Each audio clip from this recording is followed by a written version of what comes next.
নমস্কার বন্ধুরা, কীভাবে থানকুনি পাতার চপ বানাতে হয় দেখুন। আমি এখানে থানকুনি পাতা তুলে এনেছি, তাজা টাটকা। আর এখানে 2 চামচ চালের গুঁড়ি নিয়েছি, আলা চালের গুঁড়ি নিতে হবে। আর এখানে 1 চামচ বেসন নিয়েছি, বেসনটার পরিমাণ একটু কম দিয়েছি। এখানে মরিচের গুঁড়ি 1 চামচ, হলুদ 1 চামচ, লবণ 1 চামচ। এইটা দিয়ে সামান্য একটু জল দিয়ে এখানে মেখে নিতে হবে। আমি এখানে পেঁয়াজ দেব না, পেঁয়াজ ছাড়াই মেখে আমি এখানে করে দিয়েছি। তেল গরম হয়ে গেছে, পরিমাণ মতো তেল দিয়ে দিয়েছি। এখন থানকুনি পাতাটা মেখে সামান্য একটু জল লাগবে, বেশি লাগবে না, তা দিয়ে মেখে বড়ার আকার করে ভাজা দেব। যারা পেঁয়াজ দেবেন তারা পেঁয়াজ দিয়ে ভাজবেন। এখানে আমি মেখে এই যে বড়ার আকার করে তেলে ভাজা দিয়েছি। এইভাবে ভাজা দেওয়ার পর একটু এইভাবে যখন সেদ্ধ হয়ে যায় তখন এইভাবে একটু নাগিয়ে দিলে এইটা মেশে ভালো, নাহলে মেশে না।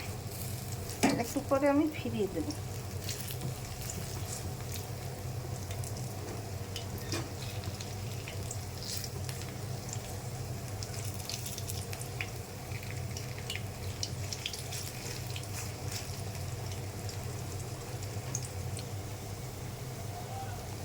আমার থানকুনি পাতার চপ বানানো তৈরি হয়ে গেছে, একটু পরেই আমি নামিয়ে নেব।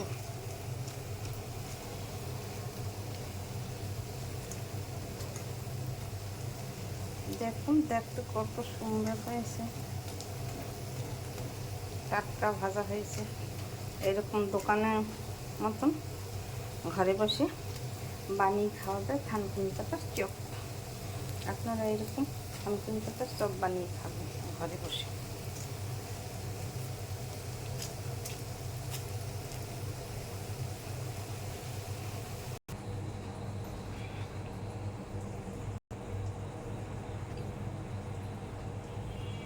আমি কড়াই থেকে একটা প্লেটে তুলে নিয়েছি। দেখুন, দেখতে কত সুন্দর হয়েছে, খেতেও দুর্দান্ত টেস্ট হবে।